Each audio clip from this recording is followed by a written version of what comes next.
My name is Rebecca Mitchell, and I learned the hard way that betrayal doesn't always come crashing in. It often tiptoes in, wearing the face of someone you once trusted with your entire heart. I was sitting at my kitchen table that morning, still in my robe, coffee cooling beside me, when the envelope slid through the mail slot. Heavy cardstock. Cream-colored. Embossed gold lettering. I knew the texture before I even opened it. Wedding invitation. I flipped it over and stared at the return address. Allison Jacobs and David Mitchell, Minneapolis, MN. For a moment, I didn't move. I just stared at those names printed together. Her name, his name, my ex-husband, my best friend. I opened it slowly, not because I wasn't expecting it, but because some small part of me still hoped I'd been wrong. But there it was. The invitation. The script curling across the page like it had every right to be there. With joy in their hearts, Allison and David invite you to share in their celebration of love. The date? 3 weeks from now. The location? A chapel in Edina. The same one David and I had taken holiday photos in front of with our kids. I let out a long breath, set the invitation on the table, and stared at it like it might change. It didn't. It had been a little over a year since David and I finalized our divorce. And maybe 6 months since Allison had started disappearing from our weekly coffee dates. At first, she was busy with work. Then she'd ask strange questions about the custody schedule, about whether I had kept the vacation house, whether David was dating again. I should have known. I think, on some level, I did. Allison had been in my life since we were 19. College roommates. Maid of honor at my wedding. Godmother to our eldest daughter. When I was pregnant and nauseous, she brought me ginger tea. When I had my first breakdown during our divorce, she was the one who held my hand and said, "You're going to be okay." What she didn't say was that she was already sleeping with him. David and I had unraveled quietly. No shouting, no infidelity accusations, at least none that were spoken aloud. He said we'd grown apart, and I accepted it, even when it felt like grief had moved in and made a home in my bones. But now I knew. I hadn't lost a marriage to distance. I'd lost it to deceit, and the people I'd trusted most had rewritten our story without giving me a say.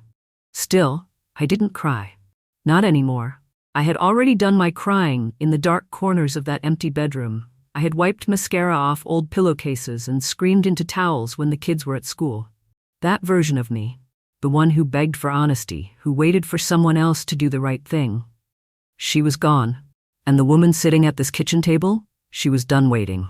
Because what Allison didn't know, what she could never imagine, was that 3 years ago, long before David left, I'd stumbled on something. Not about the affair, but about her.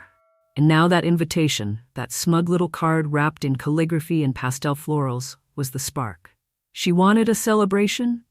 Fine, but I had my own RSVP, and it wouldn't come with a gift.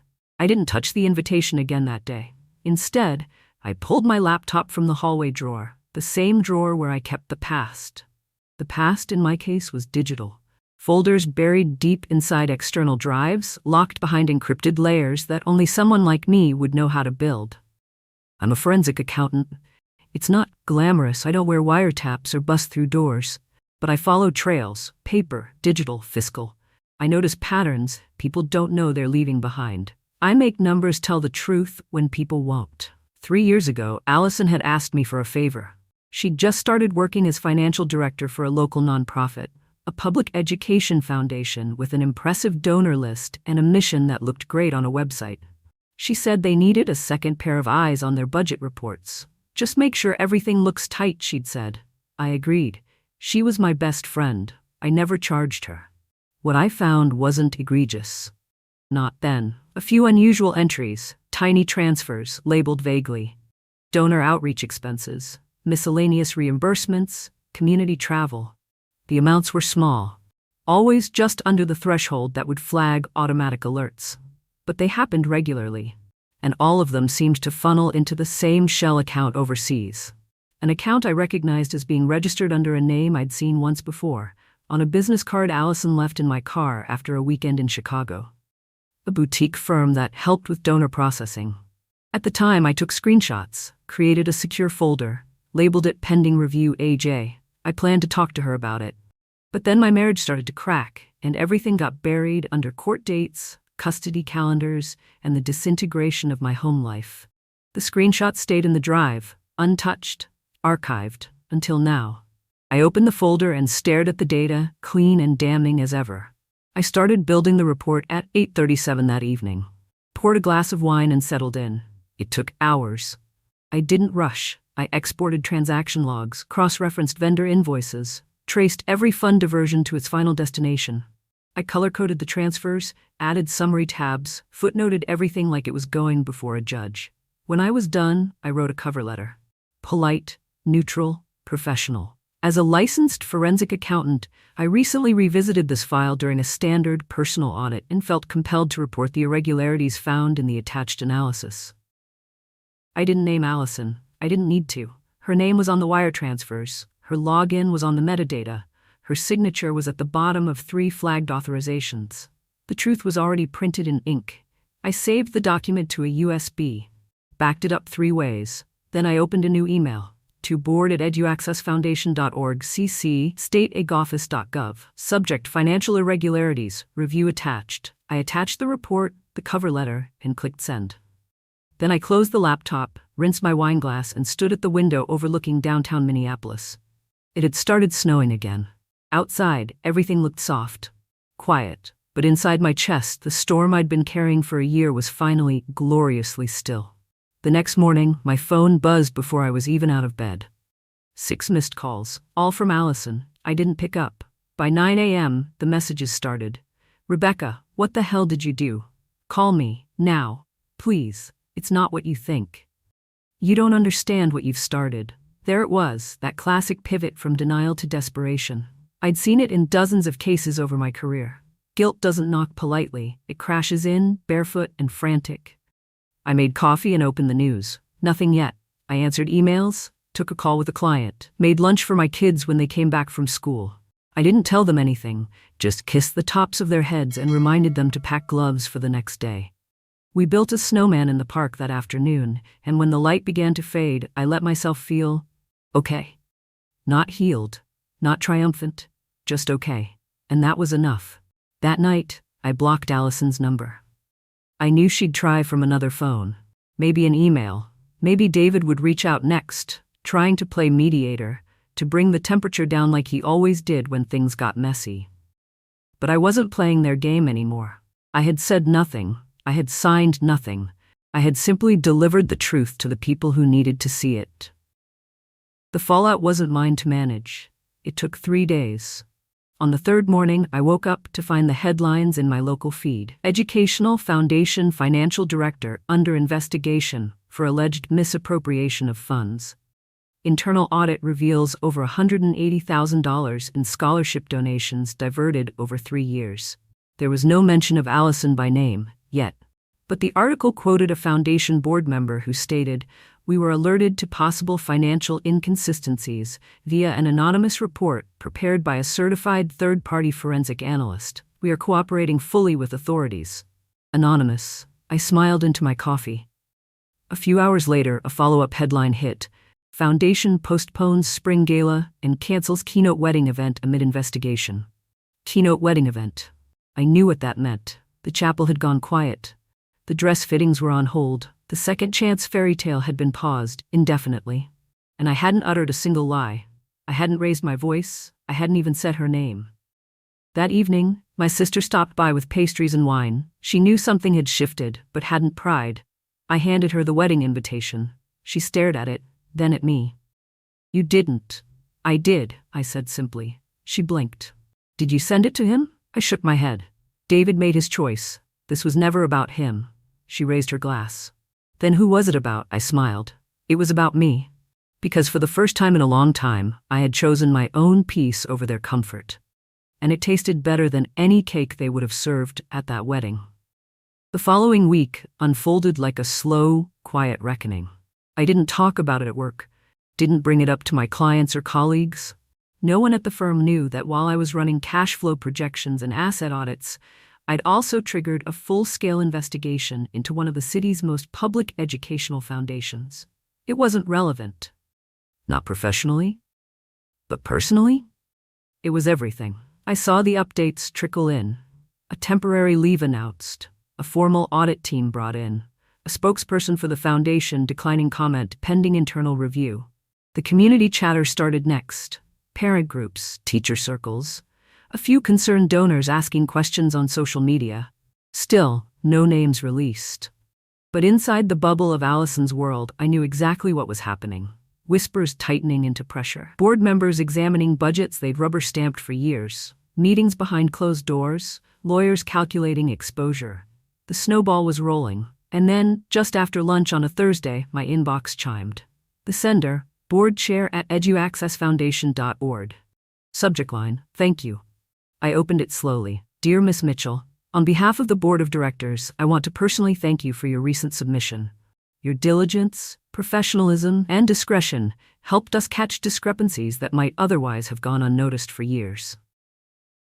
We are currently taking steps to rebuild our internal oversight structure and would like to formally invite you to assist in that process. Please let me know if you're open to a paid advisory role in the coming months. Your expertise would be invaluable to our recovery. Warm regards, Elaine Gregory, Board Chair. I read the email 3 times, then I sat back and exhaled. It wasn't just validation. It was reclamation. They weren't offering this out of pity or image control. They needed me. And not as someone's ex-wife, not as a jilted friend seeking revenge, but as a professional. A woman who had quietly done what was right when others hadn't. That night, I took the kids out for dinner, somewhere casual, with booth seating and extra fries. They didn't know what was going on. To them, Mom was just in a good mood, maybe lighter somehow. I watched them laugh about some video I didn't understand, and I thought about how strange life is, how betrayal can lead you somewhere cleaner than forgiveness ever could. After we got home and I tucked them into bed, I sat down at my desk and reopened the folder one last time. The evidence, the reports, the files, I didn't delete them, but I moved them to an archive drive, sealed, stored, no longer active, because the truth had already done its job, and I didn't need to carry it anymore. 2 days after I received the email from the board chair, another envelope arrived, this time hand-addressed, no return name. I recognized the handwriting before I opened it. Allison. Inside was a single sheet of stationery folded once down the middle. No greeting, no closing, just 10 frantic, uneven lines. I don't know how you could do this to me. You of all people know how hard I've worked. I made a mistake, yes, but we were friends. You should have come to me first. Not gone behind my back like this. You've destroyed everything. Do you feel better? I trusted you. I thought we were family. I hope it was worth it. I read it once, then again. Then I set it down, walked to the kitchen and poured myself a glass of water. Not wine, water, because I wanted to be fully clear-headed when I replied. Except I didn't. There was nothing to say. Not anymore. She had trusted me, she said. But trust doesn't mean immunity from consequences. Especially not when the person you betrayed trusted you more than anyone in the world for 2 decades. And you smiled while you took her husband, her secrets, and tried to wear them like they were yours to begin with. No. I didn't feel guilty, not for a second. Because this wasn't personal. This was professional. She may have destroyed our friendship, but she had violated a mission that funded real students, real opportunities. She diverted scholarships to God knows what, and expected me to look the other way because we'd once shared a dorm room and made sangria in college bathtubs. She picked the wrong person to underestimate. Later that evening, as I walked the dog past the local paper's newsstand, I caught the front page headline, New Financial Leadership Takes Over at Major Education Nonprofit Following Investigation. Interim Director announced. Audit process ongoing. They hadn't named her. Not yet, but she'd been removed. That much was clear. I walked 2 more blocks, stopped at a corner bookstore I used to love but hadn't visited in years. Bought a hardcover travel guide to Spain, the one with dog-eared pages and handwritten notes in the margins. When I got home, I tucked it into a drawer next to the passport applications I'd started for the kids last month. They'd asked about a family trip overseas. David used to wave off the idea. Not in the budget, he'd say, while buying new golf clubs and planning boys' weekends to Palm Springs. Well, now it was in the budget. Thanks to a new consulting contract. Thanks to a board of directors that valued competence over convenience. Thanks in a way to Allison. She'd handed me the match. I just decided to light it. A week later, I signed the consulting contract.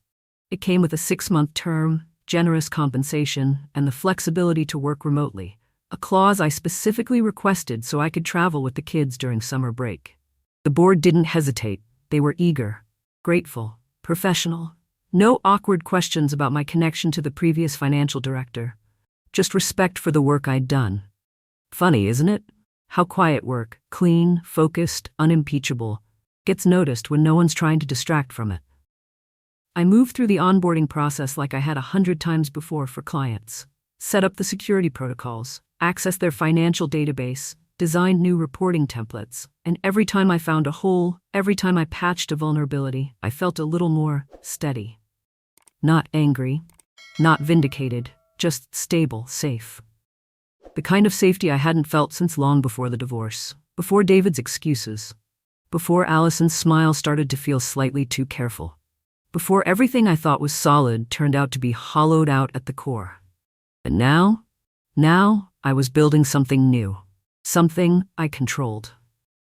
One evening, after finishing up some review notes, I pulled out a small leather notebook I used to carry back when I was first starting in the field, back when every number I found felt like a puzzle piece to a bigger story.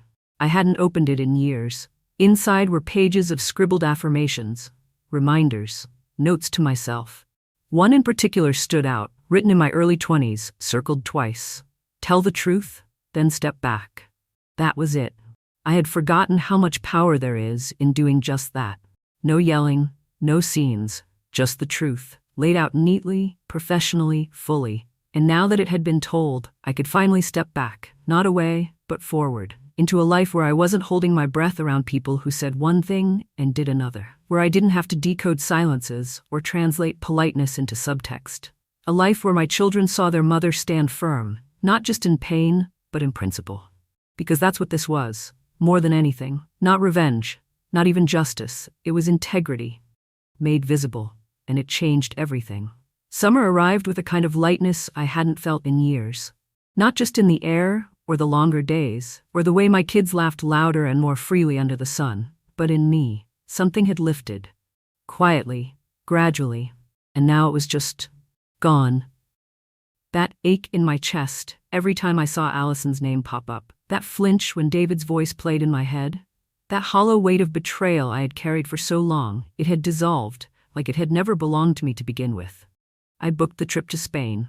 I didn't tell anyone outside the family, no dramatic announcements, no curated Instagram posts, just 3 tickets, paid in full by the consulting fee from the very board Allison used to sit under. I called it the Rideau, Madrid, Seville, Granada.